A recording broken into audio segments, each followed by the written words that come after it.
Hello and welcome to the greatest show in the world, Planet Levi, the only show where you get to hear me, Levi, talk about whatever I want. Per the usual. There will be more riots in the streets this week. There will be a flood of angry 8 to 16-year-olds as Trump threatens to ban TikTok. President Trump stated as far as TikTok is concerned, we're banning them from the United States. In December, the Defense Information Systems Agency advised that all Department of Defense members shouldn't use the Chinese-owned social media app because there's a potential risk associated with using the TikTok app. I personally won't miss TikTok, but I'm pretty proud of this one right here.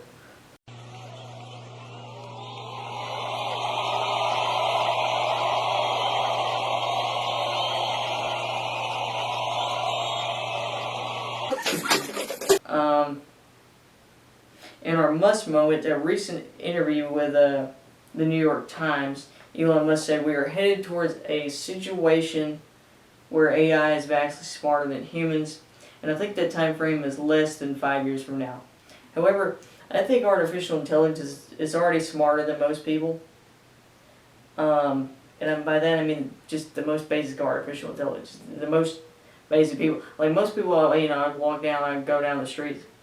They're not very helpful, very constructive at all. Most people. And when I pick up my phone or whatever and I ask it a question, it will usually answer me, and not only that, it'll give me the correct answer. And without even giving me its opinion. Sometimes it'll give me the fact without its own opinion. It's really amazing. Most people do this. That's artificial intelligence. My computer does the same thing because they're both connected to the internet. Elon also stated that my assessment of why AI is overlooked by very smart people is that very smart people do not think a computer can ever be as smart as they are, which is, Elon says this is wrong, it's hubris, and obviously false.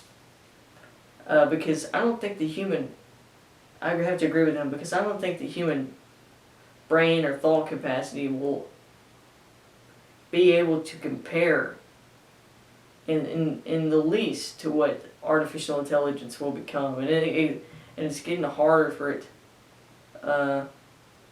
for us to even do that now compared to what AI is becoming.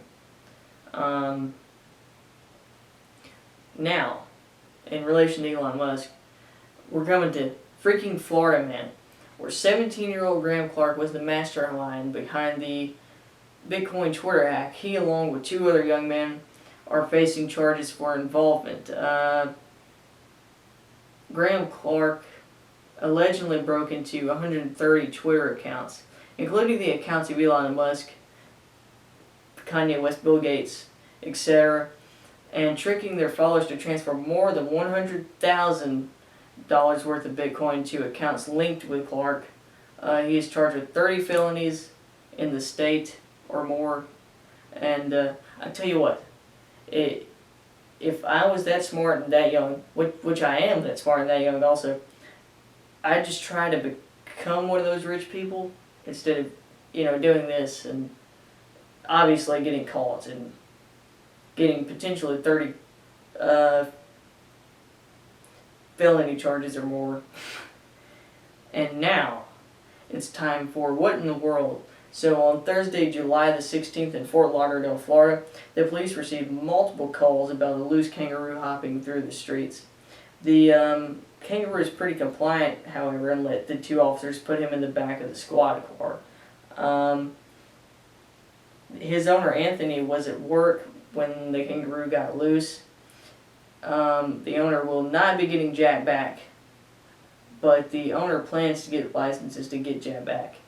But I did some research on this, that in Florida it's kind of hard to get those licenses to own a kangaroo, as it should be, perhaps, for such a rare animal.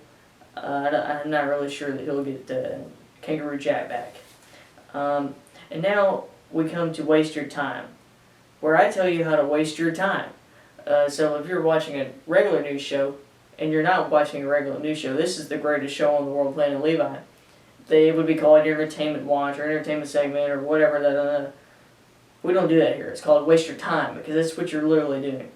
Anyway, so on July the 30th, the Netflix original Transformers War for Cybertron trilogy released the first chapter, first season or whatever, and I enjoyed it. It has a lot of G1 callbacks, great action, and it's better than any of the Bay films because most Transformers things are better than Michael Bay films.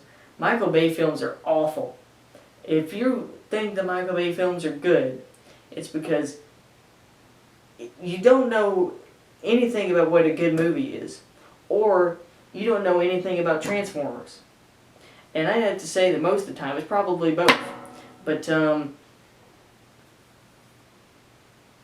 however, I think the episodes were a bit short sometimes, and they were a little bit monotonous. But I did like, because Bumblebee has a great arc in this show.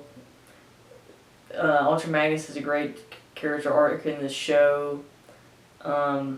It's got a lot of great callbacks for Optimus Prime and Megatron's like past conflict, talking about Alpha Trion and like how the war started, and then how the factions split up, and like where the war is at now, and like how Optimus Prime and Megatron used to be friends, and I enjoyed that. Here we now come to On This Day in History. On August 2nd, 1870, the world's first underground railway opened, called the Tower Subway. Wrong picture, I'm sorry. Opened its doors for passengers in London. The subway later closed after a few months because of bankruptcy. So, just the world's first subway. And there's a lot of subways out around there now. So keep this in mind. If something fails, it only lasts a few months, because the world's first subway only lasted a few months. Literally. It doesn't mean it's over, okay? Because they literally... Okay, maybe a lot of people didn't think it was practical or something at the time, but there's plenty of subways now. I rode on one before. This has been Planet Levi. Thank you for joining me. Join me next time, where I will also be talking about whatever I want. Because this is my show, 9,